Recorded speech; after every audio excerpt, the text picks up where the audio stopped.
Hi friends, அனைவருக்கும் வணக்கம். இன்றைக்கி நம்ம இந்த வீடியோவில் கரண்ட் ஈவெண்ட் ஓகேங்களா. ஸோ 7, 8, 9, 10 ஓகேங்களா. இந்த 4 நாளுக்கான கரண்ட் ஈவெண்ட் வந்து நம்ம இந்த வீடியோ வந்து பார்க்க போகிறோம். ஸோ அதன்படி ஃபஸ்ட் இன்ஃபர்மேஷன் வந்து பாருங்கள். தலைமை தகவல் ஆணையராக ஈஸ்வர் தன்குமார் சின்ஹா பதவி ஏற்பு அப்படின்னு சொல்லிட்டு கொடுத்துருக்காங்க ஓகேங்களா. ஸோ அதன்படி வந்து பார்த்தீங்கன்னா இதற்கு முன்னாடி ஓகேங்களா, இந்த தலைமை தகவல் ஆணையராக இதற்கு முன்னாடி வந்து யார் இருந்தாங்கன்னா ஸோ விமல் ஜுல்கா வந்து இருந்திருப்பார். ஸோ அவருடைய பதவிக்காலம் நிறைவடைந்ததையொட்டி ஸோ ஈஸ்வர் தன்குமார் சின்ஹா வந்து பார்த்தீங்கன்னா ஸோ பதவி ஏற்றிருக்காரு ஓகேங்களா. ஸோ இப்போ நம்ம சப்ஜெக்ட்டில் இது வந்து எந்த இடத்துல வருது ஓகேங்களா. ஸோ என்ன சப்ஜெக்ட்டில் வரும்போது இது வந்து பார்த்தீங்கன்னா எதில் வரப்போகுதுன்னு சொல்லிட்டு இதனுடைய ஹிஸ்ட்ரி வந்து நம்ம பார்த்துட்டு வந்துடலாம் பாருங்கள். இது வந்து பார்த்தீங்கன்னா இது வந்து அரசியலமைப்பு வரக்கூடிய பகுதி ஓகேங்களா. இது வந்து பார்த்திங்கன்னா அரசியலமைப்பில் இது வந்து 2 வகையாக நம்ம பிரிப்போம். அரசியல் சார்ந்த அமைப்புகள் மற்றும் அரசியல் சாராத அமைப்புகள்னு சொல்லிட்டு நம்ம 2 வகையாக நம்ம பிரிப்போம். இதில் வந்து பார்த்திங்கன்னா அரசியல் சாராத அமைப்பு ஓகேங்களா. அரசியல் சாராத அமைப்பு அதாவது நான் கான்ஸ்டியூஷனல் பாடியில் வரக்கூடியது தான் ஓகேங்களா. இது தலைமை தகவல் ஆணையம் ஓகேங்களா. ஸோ அதன்படி வந்து பார்த்திங்கன்னா இது வந்து எப்போ வந்து முதல் முறையாக வந்து உருவாக்குறாங்க அதன்படி நம்ம பார்க்க போனோம்னா ஃபஸ்ட்டு ஓகேங்களா 2004 டிசம்பரில் ஓகேங்களா. ஸோ 2004 டிசம்பரில் வந்து பார்த்திங்கன்னா ஸோ மசோதா வந்து பார்த்திங்கன்னா நாடாளுமன்றத்தில் அறிமுகம் பண்ணுறாங்க. அதன்படி வந்து பார்த்திங்கன்னா ஸோ 2005 மே 11 பார்த்திங்கன்னா ஸோ மக்களவையில் நிறைவேற்றப்படுகிறது ஓகேங்களா. அதுக்கப்புறம் வந்து பார்த்திங்கன்னா 2005 மே 12 அடுத்த நாளே வந்து பார்த்திங்கன்னா ஸோ மாநிலங்களவையிலையும் நிறைவேற்றப்படுகிறது ஓகேங்களா. அதுக்கப்புறம் வந்து பார்த்திங்கன்னா குடியரசுத் தலைவருக்கு ஒப்புதலுக்காக 2005 ஜூன் 11 ஓகேங்களா. ஸோ 2005 ஜூன் 11 வந்து பார்த்திங்கன்னா குடியரசுத் தலைவர் வந்து பார்த்திங்கன்னா இதுக்கு வந்து ஒப்புதல் கொடுத்துட்றாரு ஓகேங்களா. ஸோ அதுக்கப்புறம் வந்து பார்த்திங்கன்னா அதே 2005 ஓகேங்களா ஜூலை 21 அரசிதழில் வந்து வெளியிடுறாங்க ஓகேங்களா. புதுசாக வந்து நாங்கள் உருவாக்க போகிறோம் அப்படின்னு சொல்லிட்டு அரசிதழில் வந்து வெளியிட போகிறாங்க. அதுக்கப்புறம் வந்து பார்த்திங்கன்னா தான் 2005 ஓகேங்களா 2005 அக்டோபர் 12 ஓகேங்களா. அக்டோபர் 12 வந்து பார்த்திங்கன்னா இது வந்து அதாவது தலைமை தகவல் ஆணையம் வந்து உருவாக்கப்பட்டது ஓகேங்களா. ஸோ இதில் நமக்கு எந்தெந்த டேட் முக்கியம்னா குடியரசுத் தலைவர் எப்போ ஒப்புதல் கொடுத்தார் ஓகேங்களா 2005 ஜூன் 11. இதை நம்ம எப்படி ஈஸியாக ஞாபகம் வச்சுக்கலாம்னா நீங்கள் மராத்தியர் படிச்சிருப்பீங்க. மராத்தியர் படிக்கும்போது பார்த்தீங்கன்னா ஸோ முக்கியமான உடன்படிக்கை என்னதுன்னா புரந்தர் உடன்படிக்கை. அந்த புரந்தர் உடன்படிக்கை எந்த டேட்டுனா ஜூன் 11 ஓகேங்களா. ஸோ இந்த டேட்டை வந்து நீங்கள் ஞாபகம் வச்சுக்கலாம். அது வந்து 1665 நடந்திருக்கும். இது வந்து பார்த்திங்கன்னா ஸோ 2005 வந்து நடந்திருக்குது ஓகேங்களா. இந்த ஜூன் 11 அந்த இடத்துல நடக்கக்கூடிய அதாவது புரந்தர் உடன்படிக்கை ஜூன் 11 தான் நடந்திருக்கும் நீங்கள் ஓகேங்களா. அது ரெண்டு நீங்கள் கனெக்ட் பண்ணிக்கிங்கன்னா உங்களுக்கு ஈஸியாக ஞாபகம் வச்சுக்கலாம் ஓகேங்களா. அதுக்கப்புறம் வந்து பார்த்திங்கன்னா ஸோ அக்டோபர் 12 இந்த ஒரு டேட் வந்து முக்கியமான டேட் ஓகேங்களா. ஸோ தலைமை தகவல் ஆணையம் எப்போது உருவாக்கப்பட்டதுன்னா 2005 அக்டோபர் 12 ஓகேங்களா. ஸோ இதன்படி வந்து பார்த்திங்கன்னா இதனுடைய தலைவர் ஓகேங்களா. ஸோ இதில் வந்து எத்தனை பேர் இருக்கலாம்னா 1+10 மெம்பர்ஸ் ஓகேங்களா. ஃபஸ்ட்டு ஒரு தலைவர் இருக்கலாம், அதோட 10 உறுப்பினர்கள் இருக்கலாம் ஓகேங்களா. ஸோ 10 உறுப்பினருக்கு மேலே வந்து தாண்டக்கூடாது. 10 உறுப்பினர்களுக்கு கம்மியாக இருக்கலாம், ஆனால் 10 உறுப்பினருக்கு மேலே வந்து போகக்கூடாது அப்படின்னு சொல்லியிருக்காங்க ஓகேங்களா. இதில் 1+10 மெம்பர்ஸ் ஓகேங்களா. ஸோ அடுத்தது இவங்களை தேர்ந்தெடுக்கிறது ஓகேங்களா. இவங்களை வந்து பரிந்துரை பண்ணுறது வந்து யாருன்னா ஸோ பிரதமர் ஓகேங்களா. பிரதமர், கேபினட் அமைச்சர், ஸோ அதுக்கப்புறம் வந்து பார்த்திங்கன்னா ஸோ எதிர்க்கட்சி தலைவர் ஓகேங்களா. ஸோ இவங்க 3 பேரும் பரிந்துரை ஓகேங்களா. ஸோ இவங்க 3 பேரும் பரிந்துரைப்பாங்க. இவங்களை வந்து நம்ம தேர்ந்தெடுக்கலாம், அதாவது தலைமை தகவல் ஆணையரை தேர்ந்தெடுக்கலாம்னு சொல்லிட்டு பிரதமர் மற்றும் கேபினட் அமைச்சர் மற்றும் எதிர்க்கட்சி தலைவர் இவங்க 3 பேரும் சேர்ந்து பரிந்துரைப்பாங்க. அதன் பேரில் தான் குடியரசுத் தலைவர் வந்து பார்த்திங்கன்னா இவரை வந்து நியமனம் செய்வார் ஓகேங்களா. ஸோ நியமிப்பதுனா குடியரசுத் தலைவர், பரிந்துரைப்பதுனா பிரதமர், கேபினட் அமைச்சர் மற்றும் எதிர்க்கட்சி தலைவர். ஸோ இவங்க 3 பேரும் சேர்ந்து தான் அவங்க வந்து பரிந்துரைப்பாங்க, குடியரசுத் தலைவர் வந்து நியமிப்பார் ஓகேங்களா. ஸோ அதன்படி இவர் வந்து ஈஸ்வர் தன்குமார் சின்ஹா வந்து பார்த்திங்கன்னா ஸோ பதவி ஏற்றுக்கிறாரு ஓகேங்களா. ஸோ அதன்படி வந்து பார்த்திங்கன்னா ஸோ ஃபஸ்ட்டு ஓகேங்களா ஃபஸ்ட்டில் யார் சீஃப் இன்ஃபர்மேஷன் கமிஷனராக இருக்கிறாரு அப்படின்னு சொல்லி நம்ம பார்க்க போனோம்னா வாகத் அபீபுல்லா ஓகேங்களா. வாகத் அபீபுல்லான்றவங்க தான் ஃபஸ்ட்டு சீஃப் இன்ஃபர்மேஷன் கமிஷனராக வந்து இருப்பார் ஓகேங்களா. ஸோ எப்போனா 2005 அக்டோபர் 12 அதை வந்து ஸ்டார்ட் பண்ணும்போது முதல் கமிஷனர் வந்து யாருன்னா வாகத் அபீபுல்லா. ரெண்டாவது வந்து பார்த்தீங்கன்னா ஸோ ஏஎன் திவாரி ஓகேங்களா. ஸோ ஒரு ஃபஸ்ட்டு 2 லாஸ்ட் 2 மட்டும் தெரிஞ்சு வச்சுக்கோங்க ஓகேங்களா. ஏஎன் திவாரி. ஸோ இது வந்து ஃபஸ்ட்டு, இது செகண்டு ஓகேங்களா. ஸோ அடுத்தது இப்போ லாஸ்ட்டில் இப்போ இருக்கிறது வந்து பார்த்திங்கன்னா ஸோ ஈஸ்வர் தன்குமார் சின்ஹா. அதுக்கு முன்னாடி வந்து யார் இருக்காங்கன்னா விமல் ஜுல்கா ஓகேங்களா. ஸோ அதுக்கு முன்னாடி விமல் ஜுல்கா. ஸோ இவருக்கு முன்னாடி கேட்டாங்கன்னா சுதீர் பார்கவா ஓகேங்களா. ஸோ நம்ம குரூப் 1 எக்ஸாம்பிள் கேட்கும்போது ஸோ இந்த மாதிரி கொடுத்துட்டு இவங்க ஆர்டர் வரிசையில் நமக்கு பொறுத்துக்கன்னு சொல்லிட்டு நம்மளை வந்து கேட்டுருவாங்க ஓகேங்களா. சுதீர் பார்கவா இதுக்கு முன்னாடி இருந்திருப்பார் ஓகேங்களா. ஸோ இதன்படி வந்து பார்த்திங்கன்னா 2005 அக்டோபர் 12 தான் இது வந்து முதல் முறையாக வந்து உருவாக்கப்படுகிறது. குடியரசுத் தலைவர் ஒப்புதல் கொடுத்ததுன்னா 2005 ஜூன் 11 ஓகேங்களா. ஸோ இதோட புரந்தர் உடன்படிக்கையை லிங்க் பண்ணிங்கன்னா அந்த 2 டேட்டும் சேம் டேட் ஓகேங்களா. ஸோ இதோட இந்த இன்ஃபர்மேஷன் வந்து முடியுது ஓகேங்களா. ஸோ அடுத்த இன்ஃபர்மேஷனை வந்து பார்க்கலாம் பாருங்கள். ஸோ இவங்களுடைய பதவிக்காலம்னு சொல்லிட்டு நம்ம பார்க்க போகும்போது வந்து பார்த்தீங்கன்னா ஸோ 5 ஆண்டுகள் ஓகேங்களா. ஸோ 5 ஆண்டுகள் அல்லது 65 வயசு ஓகேங்களா. ஸோ இதில் ரெண்டில் எது முன்னாடி வருதோ ஓகேங்களா அதன்படி இவங்க வந்து பதவி வந்து நீக்கம் செய்வாங்க ஓகேங்களா. சரி ஓகே, அடுத்த இன்ஃபர்மேஷன் பார்க்கலாம் பாருங்கள். அடுத்தது 15வது நிதிக்குழு அறிக்கை குடியரசுத் தலைவரிடம் சமர்ப்பிப்பு ஓகேங்களா. அதாவது 15வது நிதிக்குழு வந்து பார்த்திங்கன்னா அவங்களுடைய அறிக்கையை வந்து ரெடி பண்ணி வந்து பார்த்திங்கன்னா குடியரசுத் தலைவரிடம் வந்து சமர்ப்பிக்க அதாவது கொடுத்துருக்காங்க ஓகேங்களா. அதன்படி இதிலேருந்து நமக்கு எப்படி நம்ம கொஸ்டின் வந்து எக்ஸாம் வந்து எக்ஸ்பெக்ட் பண்ணலான்னா ஸோ 15வது நிதிக்குழுவோட தலைவர் ஓகேங்களா. 15வது நிதிக்குழுவோட தலைவர் வந்து பார்த்திங்கன்னா ஸோ என்கே சிங் ஓகேங்களா. என்கே சிங் தான் 15வது நிதிக்குழுவோட தலைவர். இதற்கு முன்னாடி ஓகேங்களா 14வது யாருன்னா ஒய்வி ரெட்டி அந்த நிதிக்குழுவோட தலைவர் ஓகேங்களா. ஸோ இதோட வரலாறு நம்ம பார்க்க போகும்போது வந்து பார்த்திங்கன்னா ஸோ ஃபஸ்ட்டு ஓகேங்களா 1951 ஓகேங்களா. 1951 நவம்பர் 22 ஓகேங்களா.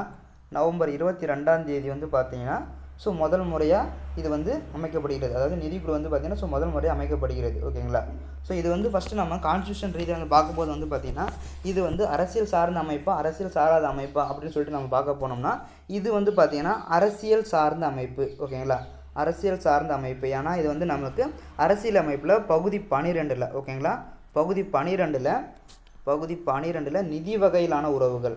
நிதி வகையிலான உறவுகளில் வந்து பார்த்திங்கன்னா ஸோ சரத்து 289 ஓகேங்களா. சரத்து 280 ஓகேங்களா. சரத்து 280 வந்து பார்த்திங்கன்னா நிதிக்குழுவை பற்றி சொல்லியிருப்பாங்க ஓகேங்களா. நிதிக்குழுவை பற்றி சொல்லக்கூடிய ஆர்டிகல் வந்து எதுனா ஸோ சரத்து 280. ஸோ எந்த பகுதியில் வந்து சொல்கிறாங்கன்னா ஸோ 12 ஓகேங்களா. இது அரசியல் சார்ந்த அமைப்பான்னு கேட்டால் இது வந்து அரசியல் சார்ந்த அமைப்பு தான் ஓகேங்களா. ஸோ அதன்படி வந்து பார்த்திங்கன்னா ஆர்டிகல் 280 நிதிக்குழு வந்து சொல்லுது. அதில் அவங்களுடைய பணி என்னன்னு சொல்லிட்டு நம்ம பார்க்க போனோம்னா அதாவது மத்திய அரசுக்கும் மாநில அரசுகளுக்கும் அதாவது மாநில அரசுகளுக்கு ஓகேங்களா. ஸோ மத்திய அரசு வந்து பார்த்திங்கன்னா ஸோ மாநில அரசுகளுக்கு எவ்வளவு வரி ஓகேங்களா. ஸோ வரியை வந்து எவ்வளோ கொடுக்கலாம் அப்படின்றத வந்து பார்த்திங்கன்னா ஸோ ஒதுக்கீடு செய்யக்கூடியது ஓகேங்களா. ஒரு வரையறை செய்யக்கூடியது தான் இந்த திட்டக்குழுவோட வேலை ஓகேங்களா. ஸோ அதன்படி நம்ம பார்க்க போகையில் 1951 நவம்பர் 22 தான் முதல் முறையாக இந்த திட்டக்குழு வந்து அமைக்கப்படுகிறது. ஸோ அதன்படி வந்து பார்த்திங்கன்னா அதனுடைய முதல் தலைவராக யார் இருக்காங்கன்னா கேசி நியோகி ஓகேங்களா. கேசி நியோகி வந்து இருக்கார். 2வது தலைவர் வந்து பார்த்திங்கன்னா ஸோ சந்தானம். அடுத்தது 3வது தலைவர் வந்து பார்த்திங்கன்னா சந்தா ஓகேங்களா. ஏகே சந்தான்னு சொல்லிட்டு சொல்லுவாங்க. ஸோ இங்கே 3 பேர் ஃபஸ்ட்டு வந்து இருக்கிறாங்க. ஸோ இப்போ லாஸ்ட் வந்து நம்ம பார்க்க போகும்போது 15வது தலைவர் வந்து பார்த்திங்கன்னா ஸோ என்கே சிங்கு. அதுக்கு முன்னாடி 14வது வந்து பார்த்திங்கன்னா ஸோ ஒய்வி ரெட்டி ஓகேங்களா. அடுத்தது வந்து பார்த்திங்கன்னா ஸோ 13 வந்து பார்த்திங்கன்னா ஸோ விஜய் கேல்கர் ஓகேங்களா. ஸோ இவங்க தான் பின்னாடி வந்து முன்னாடி ஓகேங்களா. ஸோ இப்போ இவங்களுடைய பணி வந்து என்னென்னா ஸோ இந்த வரியை வந்து மாநில அரசுகளுக்கு எவ்வளோ கொடுக்கலாம் அப்படின்ற மாதிரி தான் இது வந்து அவங்களுடைய பணியே ஓகேங்களா. ஸோ இதிலேருந்து அவ்வளோதான் இன்ஃபர்மேஷன். ஸோ நம்ம அடுத்த இன்ஃபர்மேஷன் பார்க்கலாம் பாருங்கள். நீர் மேலாண்மையில் தமிழகம் முதலிடம் ஓகேங்களா. ஸோ நீர் மேலாண்மையில் தமிழகம் முதலிடம் சொல்லிட்டு மத்திய அரசு அறிவிப்பு. ஸோ இதன்படி நம்ம பார்க்க போகையில் வந்து பார்த்திங்கன்னா இது வந்து யார் வந்து ஃபஸ்ட்டு வந்து அவார்டு கொடுக்குறாங்க அப்படின்னு சொல்லிட்டு நம்ம பார்க்க போனோம்னா ஓகேங்களா. ஸோ அதாவது மத்திய அரசு உருவாக்கியுள்ள ஜல்சக்தி அமைச்சகம் ஓகேங்களா. ஜல்சக்தி அமைச்சகம் வந்து பார்த்திங்கன்னா ஸோ ஒரு புதிய டிபார்ட்மெண்ட் ஓகேங்களா. ஒரு புதிய மினிஸ்ட்ரி வந்து பார்த்திங்கன்னா 17வது அமைச்சரவை ஓகேங்களா. ஸோ 17வது அமைச்சரவையில் வந்து பார்த்திங்கன்னா ஜல்சக்தி அமைச்சகம்னு சொல்லிட்டு இங்கே இருக்குது பார்த்திங்களா. ஸோ ஜல்சக்தி அமைச்சகம்னு சொல்லிட்டு ஒரு மினிஸ்ட்ரி வந்து உருவாக்கியிருப்பாங்க ஓகேங்களா. அது எதில் வந்து உருவாக்கிறாங்கன்னா ஸோ 17வது ஓகேங்களா அமைச்சரவையில் தான். அதன்படி ஒரு புதிய துறையை வந்து உருவாக்கி அதற்கு வந்து ஒரு மினிஸ்டர் வந்து நியமனம் பண்ணுறாங்க. அதன்படி அதனுடைய தலைவர் வந்து பார்த்திங்கன்னா ஸோ கஜேந்திர சிங் ஷெகாவத் ஓகேங்களா. கஜேந்திர சிங் ஷெகாவத் வந்து பார்த்திங்கன்னா ஸோ இதனுடைய தலைவராக வந்து இருக்கார். அதாவது ஜல்சக்தி துறைக்கு தலைவராக இருக்கார். ஸோ இதன்படி வந்து பார்த்திங்கன்னா அவரை வந்து எப்போ வந்து பதவி ஏற்றுக்கிறாங்க அப்படின்னு சொல்லி நம்ம பார்க்க போனோம்னா ஸோ 31 ஓகேங்களா. ஸோ 31 மே 2019 ஓகேங்களா. ஸோ 2019 தான் ஸோ முதல் முறையாக வந்து பார்த்திங்கன்னா இந்த 17 அமைச்சரவையில் முதல் முறை ஒரு துறை உருவாக்கப்படுகிறாங்க. ஸோ அந்த துறையில் ஒரு மினிஸ்டர் வந்து நியமனம் பண்ணிவிட்டு அந்த மினிஸ்டர் வந்து எப்போ பதவி ஏற்றுக்கிறாங்கன்னா 31 மே 2019. ஸோ அந்த மினிஸ்ட்ரி தான் இப்போ வந்து பார்த்திங்கன்னா நீர் மேலாண்மையில் தமிழகம் வந்து முதலிடம் அப்படின்னு சொல்லிட்டு ஒரு விருதை வந்து நமக்கு வந்து அனௌன்ஸ் பண்ணியிருக்காங்க ஓகேங்களா. ஸோ அதன்படி வந்து பார்த்திங்கன்னா ஸோ நீர் மேலாண்மையில் வந்து பார்த்திங்கன்னா ஸோ நதிகளை புனரமைத்து மீட்டெடுப்பதில் ஃபஸ்ட்டு வந்து பார்த்திங்கன்னா ஸோ வேலூர் கரூர் மாவட்டங்கள் வந்து பிடிச்சிருக்கு ஓகேங்களா. நதிகளை வந்து புனரமைத்து மீட்டெடுப்பதில் முதலிடத்தை பிடிச்சது வந்து பார்த்திங்கன்னா ஸோ வேலூர் மற்றும் கரூர் மாவட்டங்கள் ஓகேங்களா. அதே மாதிரி நீர்வள பாதுகாப்பில் ஸோ பெரம்பலூர் மாவட்டம் வந்து பார்த்திங்கன்னா ஸோ 2வது இடத்துக்கும் நீர் மேலாண்மை சிறப்பாக கையாண்டது வந்து பார்த்திங்கன்னா ஸோ மதுரை மாநகராட்சி வந்து பார்த்திங்கன்னா ஸோ விருதுக்கு அறிவிக்கப்பட்டுள்ளது. அது மட்டும் இல்லாமல் ஓகேங்களா, அது மட்டும் இல்லாமல் என்ன சொல்லியிருக்காங்கன்னா ஸோ தூத்துக்குடி மாவட்டத்தில், அதாவது தென் மாநிலங்களில் சிறந்த ஊராட்சியாக தூத்துக்குடி மாவட்டத்தில் சாஸ்தாவினத்தூர் ஓகேங்களா, சாஸ்தாவினத்தூர் வந்து பார்த்திங்கன்னா ஸோ தேர்வு செய்யப்பட்டுள்ளது. ஓகேங்களா, ஸோ அதில் ஃபஸ்ட்டு கொஸ்டின் வந்து நம்ம பார்க்கும்போது வந்து பார்த்திங்கன்னா நீர் மேலாண்மையில் இது வந்து கொஸ்டின் ஏரியான்னு எப்படி சொல்லிட்டு கேட்பாங்கன்னா ஸோ இதில் வந்து பார்த்திங்கன்னா நீர் மேலாண்மை தமிழில் வந்து முதலிடம். இது வந்து எந்த துறையின் கீழ் வந்து கொடுக்குறாங்கன்னா ஸோ ஜல்சக்தி அமைச்சகம். அதனுடைய தலைவர் வந்து யாருன்னு பார்த்தோம்னா ஸோ கஜேந்திர சிங் ஷெகாவத். ஸோ அது வந்து எப்போது உருவாக்கப்பட்டது அப்படின்னு சொல்லிட்டு கேட்க போனோம்னா ஸோ 31 மே 2019 ஓகேங்களா. ஸோ 2019 தான் இது வந்து கொடுக்குறாங்க. சாரி, இந்த வந்து பதவி ஏற்றுக்கிறாங்க. அந்த அமைச்சருக்கு கீழே தான் நமக்கு வந்து இப்போ வந்து விருது ஆரம்பிச்சிருக்காங்க. அதன்படி சிறந்தது எதுன்னு அப்படின்னு சொல்லிட்டு நம்ம கேட்க போனோம்னா ஸோ வேலூர் மற்றும் கரூர் மாவட்டங்கள் சிறந்த ஊராட்சியாக ஓகேங்களா, சிறந்த ஊராட்சியாக தூத்துக்குடி மாவட்டத்தில் இருக்க சாஸ்தாவினத்தூர் வந்து தேர்வு செய்யப்பட்டுள்ளது. ஓகேங்களா, ஸோ இதில் வந்து செகண்ட் ப்ளேஸில் ஓகேங்களா, செகண்ட் ப்ளேஸில் யார் யார் சொல்லிட்டு இருக்காங்கன்னு சொல்லிட்டு நம்ம பார்க்க போனோம்னா ஸோ மகாராஷ்டிரா ஓகேங்களா. ஸோ மகாராஷ்டிரா வந்து பார்த்திங்கன்னா ஸோ செகண்ட் இடத்துலையும், ராஜஸ்தான் வந்து பார்த்திங்கன்னா தேர்ட் இடத்துலையும் வந்து இருக்கிறாங்க. ஓகேங்களா, அடுத்த இன்ஃபர்மேஷன் பார்க்கலாம் பாருங்கள். கப்பல் போக்குவரத்து அமைச்சகம் பெயர் மாற்றம் அப்படின்னு சொல்லியிருக்காங்க. ஸோ இதில் என்னென்னா ஸோ குஜராத்தில் ஓகேங்களா, ஸோ குஜராத்தில் மோடி வந்து பார்த்திங்கன்னா ஒரு ஃபங்க்ஷன் வந்து போயிருப்பாங்க ஓகேங்களா. பவுநகர் மாவட்டத்தில் உள்ள கோகோ மற்றும் சூரத்தில் உள்ள அசீரா ஓகேங்களா. ஸோ 2 நகரங்களுக்கு இடையே உள்ள போக்குவரத்து சேவை வந்து பார்த்திங்கன்னா ஸ்டார்ட் பண்ணியிருப்பார். ஓகேங்களா, ஸோ இதில் வந்து பார்த்திங்கன்னா 2 இன்ஃபர்மேஷன் வந்து பார்க்கலாம். ஸோ வந்து பார்த்திங்கன்னா குஜராத்தில் பவுநகர் மாவட்டத்தில் கோகோ மற்றும் சூரத்தில் உள்ள அசீரா இடையே வந்து பார்த்திங்கன்னா ரோ பேக்ஸ் அப்படின்ற ஒரு படகு போக்குவரத்து ஓகேங்களா. ஸோ ரோ பேக்ஸ் என்ற படகு போக்குவரத்து வந்து ஸ்டார்ட் பண்ணியிருக்காரு. ஓகேங்களா, ஸோ இது ஒன்று. ஸோ இதை ஸ்டார்ட் பண்ணது இல்லாமல் அந்த இடத்துல வந்து பார்த்திங்கன்னா ஏற்கனவே இருக்கிற ஓகேங்களா ஸோ கப்பல் போக்குவரத்துன்னு அப்படின்னு சொல்லிட்டு அமைச்சகம் இருக்குது. அதனுடைய பெயரை வந்து மாட்டியிருக்காங்க. ஸோ அதன்படி அதனுடைய புதிய பேர் வந்து என்னன்னு சொல்லிட்டு நம்ம பார்க்க போனோம்னா துறைமுகங்கள் ஓகேங்களா. ஸோ துறைமுகங்கள் கப்பல் மற்றும் நீர்வழி போக்குவரத்து அமைச்சகம் என்று பெயர் மாற்றம் செய்யப்பட்டுள்ளது. ஓகேங்களா, ஸோ ஃபஸ்ட்டு வந்து பார்த்திங்கன்னா ஸோ கப்பல் போக்குவரத்து அப்படின்னு சொல்லியிருக்காங்க. ஸோ இப்போ வந்து பார்த்திங்கன்னா துறைமுகங்கள் கப்பல் மற்றும் நீர்வழி போக்குவரத்து அமைச்சகம் என பெயர் மாற்றம் வந்து செஞ்சுருக்காங்க. ஓகேங்களா, ஸோ இதில் வந்து பார்த்திங்கன்னா ஸோ கப்பல் போக்குவரத்து பெயர் மாற்றம் அது ஒன்று. அதுவும் இல்லாமல் இந்த அசிரா இடையே, அதாவது கோகோ மற்றும் சூரத்தில் அசிரா இடையே ரோபேக்ஸ் என்ற படகு போக்குவரத்து வந்து ஸோ ஆரம்பிச்சிருக்காங்க. ஓகேங்களா, ஸோ இந்த 2 இன்ஃபர்மேஷன் இதில் பார்த்துக்கலாம். ஸோ அடுத்து வந்து பாருங்கள், 108 வயது சுற்றுச்சூழல் ஆர்வலர் திமுகவுக்கு கௌரவ டாக்டர் பட்டம். ஓகேங்களா, ஸோ இவங்க வந்து என்ன பண்ணியிருக்காங்கன்னா ஸோ இவங்க வந்து பார்த்திங்கன்னா ஸோ நிறைய மரத்தை நட்டு அதை வந்து வளர்த்துட்டு வந்திருக்காங்க. ஸோ அதனால் வந்து பார்த்திங்கன்னா கர்நாடகாவில் இருக்கிற மத்திய பல்கலைக்கழகம் ஓகேங்களா, கர்நாடகாவில் இருக்கக்கூடிய மத்திய பல்கலைக்கழகம் வந்து பார்த்திங்கன்னா இவங்களுக்கு டாக்டர் பட்டம் வந்து கொடுத்துருக்காங்க. ஓகேங்களா, ஸோ இவ்வளோதான் இதில் இன்ஃபர்மேஷன். ஸோ இதன் மூலமாக இவங்க வந்து பார்த்திங்கன்னா ஸோ 2019 பத்மஸ்ரீ விருது வந்து வாங்கியிருக்கிறாங்க. அதே மாதிரி கர்நாடகா அரசோட ஓகேங்களா, ஸோ கர்நாடகா அரசோட கன்னட ராஜ்யோத்சவா மற்றும் கன்னட ரத்னா ஓகேங்களா. ஸோ இவங்க வந்து பார்த்திங்கன்னா எந்த ஸ்டேட்டில் இருக்காங்கன்னா ஸோ கர்நாடகா மாவட்டம் தான், சாரி கர்நாடகா மாநிலத்தில். ஸோ கர்நாடகா மாநிலத்தில் ஸோ என்ன பகுதினா ராம்நகர் மாவட்டம் குணிகல் கிராமத்தை சேர்ந்தவங்க தான் யாருன்னா ஸோ இந்த திமுகன்றவங்க. ஸோ இவங்க வந்து பார்த்திங்கன்னா ஸோ ஒரு 80 ஆண்டுகளுக்கு முன்னாடி ஒரு 400 ஆலமரங்களை நட்டு வந்து பார்த்திங்கன்னா அதை வளர்த்துட்டு வந்துட்டு இருக்காங்க. ஸோ அதை மாதிரி வளர்த்துட்டு வந்துருக்கிறதுனால ஸோ அவங்களுடைய இதை வந்து பாராட்டி கர்நாடக கவர்மெண்ட் வந்து பார்த்திங்கன்னா 2 விருதையும் இவங்க, அதாவது மத்திய அரசு வந்து பார்த்திங்கன்னா 2019 பத்மஸ்ரீ விருது வந்து கொடுத்துருக்காங்க. ஸோ அது மட்டும் இல்லாமல் இப்போது ஓகேங்களா, ஸோ இப்போது வந்து என்ன சொல்லியிருக்காங்கன்னா கர்நாடகாவில் இருக்கிற மத்திய பல்கலைக்கழகம் வந்து பார்த்திங்கன்னா ஸோ இவங்களுக்கு டாக்டர் பட்டம் கொடுத்துருக்காங்க அப்படின்னு சொல்லிட்டு சொல்லியிருக்காங்க. ஓகேங்களா, ஸோ இவங்க முக்கியமான இன்ஃபர்மேஷன் பார்த்துக்கோங்க. ஸோ அடுத்து வந்து பார்த்திங்கன்னா ஸோ இன்றைய விண்ணில் பாய்கிறது PSLV C-49 ஓகேங்களா. ஸோ அதன்படி வந்து பார்த்திங்கன்னா நவம்பர் 7ஆம் தேதி ஓகேங்களா. ஸோ நவம்பர் 7ஆம் தேதி வந்து பார்த்திங்கன்னா ஸோ PSLV C-49 வந்து பார்த்திங்கன்னா ஸோ விண்ணுக்கு வந்து அனுப்பியிருப்பாங்க. அதில் வந்து பார்த்திங்கன்னா ஸோ மொத்தம் எத்தனை செயற்கைக்கோள்னா ஸோ 9 செயற்கைக்கோள் ஓகேங்களா. ஸோ வெளிநாட்டு செயற்கைக்கோள் பார்த்திங்கன்னா ஸோ 9 செயற்கைக்கோள் வந்து அனுப்பியிருப்பாங்க. அதன்படி வந்து பார்த்திங்கன்னா ஸோ அமெரிக்கா மற்றும் லக்சம்பர்கில் வந்து பார்த்திங்கன்னா ஸோ 4 செயற்கைக்கோளும், லித்துவேனியா ஓகேங்களா, ஸோ லித்துவேனியாவோட ஒரு செயற்கைக்கோள் வந்து பார்த்திங்கன்னா அனுப்பிச்சிருப்பாங்க. ஓகேங்களா, ஸோ இதன்படி இந்த செயற்கைக்கோளோட பயன் என்னன்னு சொல்லிட்டு நம்ம வந்து பார்க்க போனோம்னா விவசாயம் ஓகேங்களா, அதாவது விவசாயம், பேரிடர் மேலாண்மை, காடுகள் பாதுகாப்பு ஓகேங்களா.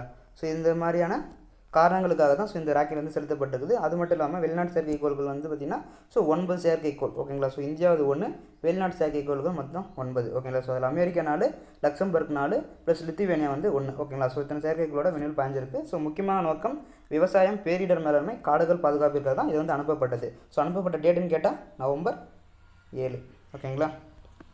ஸோ அடுத்த இன்ஃபர்மேஷன் பார்க்கலாம் பாருங்கள். 46வது அமெரிக்க அதிபர் ஓகேங்களா.